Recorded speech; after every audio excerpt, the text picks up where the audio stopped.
With the name of Allah the most gracious and the most merciful. So आज हम अपनी math की series start करेंगे। Paper करीबन ये सारे वो इंपॉर्टेंट क्वेश्चन है कि अगर उसके अगर मैं 8 से 10 भी यहाँ पे डिस्कस करूँ तो बच्चों की तैयारी इंशाल्लाह काफ़ी अच्छी रही। ये सारे बोर्ड के पास पेपर के क्वेश्चन है जो अक्सर रिपीट होंगे और ये सारे इंपॉर्टेंट है, तो 10 के 10 कोशिश की जाएगी रोज किए जाए। पहला क्वेश्चन वो क्या बताता है, कहते हैं x+3 x+7 is equal -7। Sorry यहाँ माइनस है। अब मैंने क्या करना है, अच्छा ये क्वेश्चन थोड़ा सा मैं जिस तरह लिखा उसी तरह लिख लेते हैं, फिर बच्चों वैसे आंसर वही आना है वैल्यूज आगे भी, लेकिन बच्चे कंफ्यूज हो जाते हैं। x+7 x-3 is equal -7। ये मेरे पास एक क्वेश्चन आ चुका है। मैंने क्या करना है, दो वैल्यूज है मेरे पास दो ब्रैकेट्स के अंदर। पहले ब्रैकेट के अंदर जो पहली वैल्यू है उसको बाहर लिख दिया, इस पूरी वैल्यू को मैं लिख दूंगा यहाँ पे। पहले ब्रैकेट की दूसरी वैल्यू आएगी यहाँ पे, ये जो दूसरी वैल्यू रिपीट होगी इज इक्वल -7। मल्टीप्लाई करेंगे, x को मल्टीप्लाई किया तो एक्स क्या बनता है -3x plus 7x -21 is equal -7 x square. 7 में से 3 गए तो 4, बड़ी वैल्यू का साइन आएगा तो आ जाएगा +4x -21 माइनस था यहाँ पे आगे प्लस हो गया equal 0 x square plus 4x -14 is equal 0। आगे हम नीचे लिखेंगे सो this is the quadratic form of given equation। जो ऊपर इक्वेशन दी है उसकी क्वाड्रेटिक फॉर्म है। So this is our question number 1।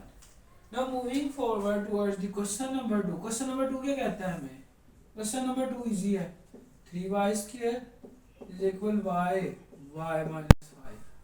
इसको मैं कैसे करूंगा, 3y square is equal y से हुआ मल्टीप्लाई तो y स्क्वायर -5। मैं हमेशा मैथ में हम एक जैसी वैल्यूज को एक जगह ले आते हैं। 3y स्क्वायर यहाँ पे है, इसके साथ प्लस है, इधर आगे क्या हो जाएगा -y स्क्वायर इज इक्वल -5 है अभी भी वहाँ पे। 3y स्क्वायर में से y स्क्वायर जब मैंने निकाला तो मेरे पास क्या आया 2y square is equal -5y। ये मेरे पास आया। अब मैं इस वैल्यू को यहाँ ले आऊंगा 2y स्क्वायर, यहाँ माइनस था यहाँ पे आके प्लस हो गया इज इक्वल। अब मैं दोनों का कॉमन लूंगा, दोनों में कॉमन का मतलब है दोनों में सेम वैल्यू कौन सी, that is the y।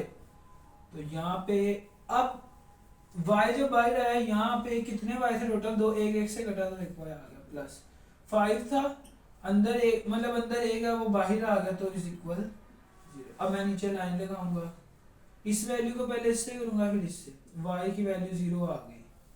y को किया 2y plus 5 is equal 0, 2y is equal -5, y is equal -5/2। अब मैं यहाँ लिख दूंगा सोल्यूशन सेट इज इक्वल 0, -5/। तो ये मेरे पास आंसर निकल आया। तो हमारे दो क्वेश्चन यहाँ से पूरे हो चुके हैं। Now moving forward towards the third question. अच्छा अगर आप लोग नोट करना चाहते हैं तो आप लोग वीडियो को पॉज करके क्वेश्चंस को नोट भी कर सकते हैं। Now we actually discuss about the question number 3। 2 - x square is equal 7x। कहता है इसमें हमने क्वाड्रेटिक फॉर्मूला लगा के इसको सॉल्व करना है। तो पहले हमने क्या काम करना है, पहले तो हमने इन इक्वेशंस को अरेंज करना है। इक्वेशन मतलब वेरिएबल्स को। हमेशा हम पहले x स्क्वायर चाहते हैं, उसके बाद हम कौन सी वैल्यू चाहेंगे x, फिर वो वैल्यू जिसके साथ 2 वगैरह एंड पे इज इक्वल लगा के 0 लिख देना। यहाँ पे पहले हम हमारे पास क्या है -x स्क्वायर, ये इसके साथ कुछ नहीं +2 इज इक्वल 7x आ गया। मैं कभी भी x के साथ माइनस नहीं चाहता, मैं यहाँ 0 लिखूंगा, इस पूरी वैल्यू को मैं ले आऊंगा इधर। तो 7x ये यहाँ माइनस था यहाँ आके प्लस हो गई, ये प्लस था यहाँ पे आके माइनस हो गई। अब मैं इसको सही से अरेंज करूंगा कैसे, x स्क्वायर पहले आया, उसके बाद हमेशा x की वैल्यू 7x आया, आगे -2 इज इक्वल 0। मेरे पास ये क्वाड्रेटिक इक्वेशन बन गई। अब मैं क्या करूंगा, बाय अप्लाइंग, अब मैं अपना क्या अप्लाई करूंगा क्वाड्रेटिक फॉर्मूला। अब मैं अपना क्वाड्रेटिक फॉर्मूला अप्लाई करता हूँ। फॉर्मूला क्या है x is equal minus B plus minus under root B square minus 4ac divided by 2a।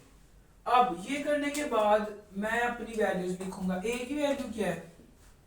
a की वैल्यू वो होती है जो हमेशा x स्क्वायर के साथ होती है, वो 1 है। b की वैल्यू 7 आ गई और c की वैल्यू माइनस 2 आ गई। अब मैं अपनी वैल्यूज पुट करूंगा। x इज इक्वल b की वैल्यू क्या है? 7, तो माइनस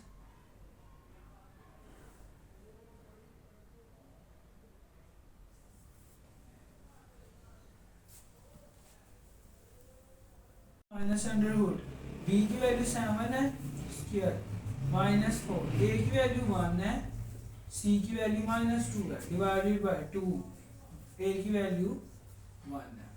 अब मैं क्या करूंगा? मैं इनको सॉल्व करता हूँ। x इज इक्वल यहाँ पे क्या है? Minus 7 plus minus under root 7 का स्क्वायर है 49 minus minus plus 4 to the 8 divided by 2। x is equal minus 7 plus minus under root 57 divided by 2. So this is the solution set. मैं इसको आगे कैसे लिख दूंगा? solution set में ये आगे सॉल्व नहीं होगा। ये बहुत इंपॉर्टेंट क्वेश्चन है, 5 स्टार बनाया गया है।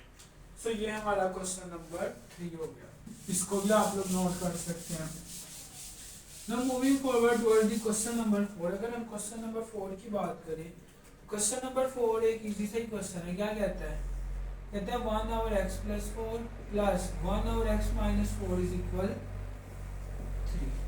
कभी भी वैल्यू ऐसी लिखी है तो ये फ्रैक्शन फॉर्म में है। फ्रैक्शन फॉर्म को सॉल्व करने के लिए पहले इन दोनों को हम क्या करेंगे? आप करीब ले आएंगे, लाइक एलसीएम फॉर्म में आ गए। ये वैल्यू यहाँ चली जाएगी, जिसे कहते हैं क्रॉस क्रिस क्रॉस मेथड। ये इधर आ गई तो x minus 4 बीच में प्लस है, ये इधर आ गई तो x plus 4 is equal। अब मैं अपनी वैल्यूज को खोलने लगा हूँ। x minus 4 plus x plus 4 divided by दोनों वैल्यू सेम है, x 4 x का स्क्वायर आ गया प्लस माइनस माइनस 4 का स्क्वायर इज इक्वल 3। ये प्लस 4 ये माइनस 4 दोनों आपस में कट गए। x प्लस मतलब दोनों के साथ 1 1 है। 2x डिवाइडेड बाय x का स्क्वायर माइनस 4 का स्क्वायर 16 इज इक्वल 3। ये इधर डिवाइड है, वहां जाके मल्टीप्लाई हो जाएगी। 2x is equal 3 x square minus 16। तो 2x इज इक्वल 3 को x के साथ किया 3x स्क्वायर माइनस 16 3 दा 14। मैंने इसकी क्वाड्रेटिक इक्वेशन बना ली। मुझे दिख रहा है कि ये वाली वैल्यू इधर है और यहाँ पे इसके साथ प्लस है, इसको इधर लाने की जरूरत नहीं, ये उधर ले जाएंगे। 0 is equal 3x square plus था यहाँ पे, वहां जाके माइनस हो गई माइनस 40। अब मैं इसको अरेंज करके लिख लूंगा 3x square minus 2x minus 48 is equal 0। So this is the quadratic equation of the fraction की वैल्यू जो है उसका क्या हो गया? आगे हमारे पास आंसर आ गया। इसके बाद हमारे पास आता है क्वेश्चन नंबर 5। जो क्वेश्चन नंबर 5 है मेरे पास, ये भी इजी सा है। ये भी हो गया हमारे पास, 4 हो गए। पांचवा करने लगे हम। 25x square minus 1 is equal 0। अब मुझे पता है कि जो 25 है, कौन सी ऐसी वैल्यू जिसका मैं स्क्वायर 25 आता है वो 5 है। x ऐसे ही आ गया, ऊपर स्क्वायर लगाएंगे मतलब दोनों को करें तो ये बनेगा माइनस 1 का स्क्वायर इज इक्वल 0। अब अभी दोनों के ऊपर स्क्वायर और बीच में माइनस आ जाए, हम इसको ऐसे लिखते हैं 5x plus 1 5x minus 1 is equal 0। पहले मैं इसको इसके साथ करूंगा, फिर इसको इसके साथ लाइन लगा लेते हैं। 5x प्लस 1 इज इक्वल 0, ये आ गया। 5x minus 1 is equal 0। 5x equal, ये प्लस है वहां जाके माइनस हो गया, ये माइनस है वहां जाके प्लस हो गया। x इज इक्वल मल्टीप्लाई है वहां जाके x is equal 1/5। Solution set लिखेंगे, आप प्लस डाल देते हैं। Solution set is equal plus 1/5 minus 1/5। मेरे पास आ गया पांचवा हो गया। छठवां क्वेश्चन इंपॉर्टेंट अक्सर आ जाता है, लाइक रट्टे का ही है, एक लाइन का सवाल है। कहता कौन से दो मेथड हैं जिसके जरिए क्वाड्रेटिक इक्वेशन को सॉल्व कर सकते हैं? पहला बाय फैक्टराइजेशन, फैक्टराइजेशन के जरिए क्या करेंगे हम इसको सॉल्व करेंगे। सेकंड मेथड क्या है? बाय टेकिंग स्क्वायर हम उसका स्केयर ले लेंगे, कंप्लीट स्केयर वैसे लिखता है वो, तो कंप्लीट स्केयर लेंगे जब भी हमारे पास सोल्व हो जाएगा। 7 वाला क्वेश्चन आप लोग कमेंट सेक्शन में मुझे बताएंगे, खुद सोल्व करेंगे कॉपीज पे। यहाँ फॉर्मूला कौन सा लगना है, B square minus 4ac is equal 0, ये डिस्क्रिमिनेंट का फॉर्मूला, discriminant is equal B square minus 4ac, ये वाला फॉर्मूला लगेगा हमारा, ये वाला। तो ये आप लोग करके मुझे आंसर बताएंगे। रेसिप्रोकल इक्वेशन की डिफाइन आप लोग याद करेंगे। So today we have actually completed our 8 questions in this lecture, जिसकी आप लोग प्रैक्टिस करें। इंशाल्लाह कोशिश होगी आगे भी 10-10 करके क्वेश्चन किए जाएं, ताकि आप लोग उसकी प्रैक्टिस के नोट्स बनाते जाएं, ताकि आप लोगों को फायदा हो। आप लोग बहुत कोऑपरेट करते हैं, इसलिए मैथ की सीरीज स्टार्ट की गई है, ताकि आप लोगों को ज़्यादा फायदा हो, पेपर भी देगा। इंशाल्लाह 9th की भी कोशिश की जाएगी। That's all from today's lecture। Kindly आप लोगों से दरखास्त है कि चैनल को सब्सक्राइब लाइक वगैरह करें और कोशिश करें जल्दी से जल्दी हमारे बन के हों। जज़ाकल्लाह, अस्सलाम वालेकुम।